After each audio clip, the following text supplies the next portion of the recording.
පුතා ඔය මොනවද ලියලියේ ඉන්නේ? උඹටත් ඕන් නැති රෙද්දක් නෑනේ. ඒයි මොනවද ඔය කියන්නේ? උඹටත් ඕන් නැති රෙද්දක් නෑනේ කියන මාතෘකාව යටතේ කතා පොතක් ලියනවා. ඒක නිසා මොකද අංකල් මේ බෙල්ලට ගාඩ් එකක් දාගෙන තියෙන්නේ.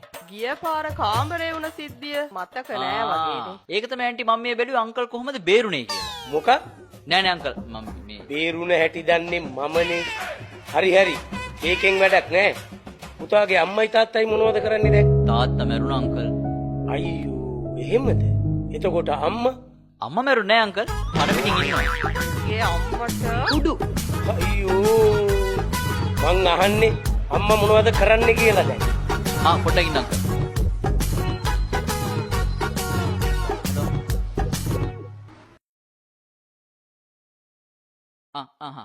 අම්මා බුලත් ටිකක් කාලා කෙල ගහන ගමන්ලු.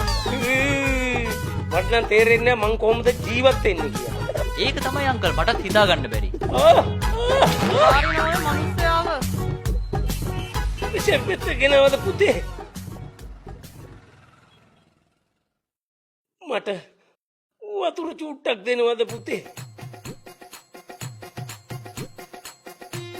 අංකල් වතුර ටික. ඔය ටිකෙන් බෙහෙත් පෙත්තක් බොන්න පුළුවන්ද? අංකල් නේ වතුර ටිකක් කිල්ලුවේ. අනේ දුවේ මට තව බෙහෙත් පෙත්තක් දියා. ගිහිල්ලා වතුර ටිකක් වැඩිපුර ගේනවා. හරි අංක මිනිහ වතුර ටිකක් ගෙනේ. හරි හරි. මහා මෝඩ මිනිහ. අංකල් වතුරේ ගෙනාවා. මට නම් දැන් එපා වෙලා තියෙන්නේ. තමුසේ නම් ඔයි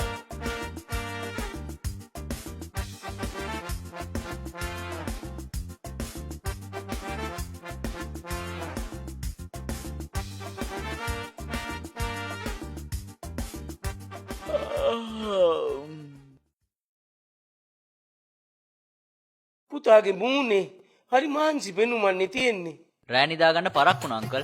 ඒකයි ඒ. ඇයි රෑ නිදාගත්තේ නැත්නම්? දවල් නිදාගත්ත නිසා නිින්ද ගියේ නෑ අංකල්. ඇයි දවල් නිදාගත්තේ? උදේම ඇහැරුණු නිසා ඇයි අංකල්. උදේම හැරුණේ? ඇහැරුණේ නෑ.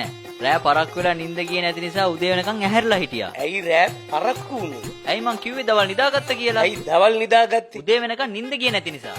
එතකොට උදේ මේ සැරේත් වැඩේ ජෝන් බාස්ටම යයි වගේ. එතකොට උදේ අපි ගෙදර ගිහිල්ලා තීරණයක් අරගෙන වචනයක් දෙන්න.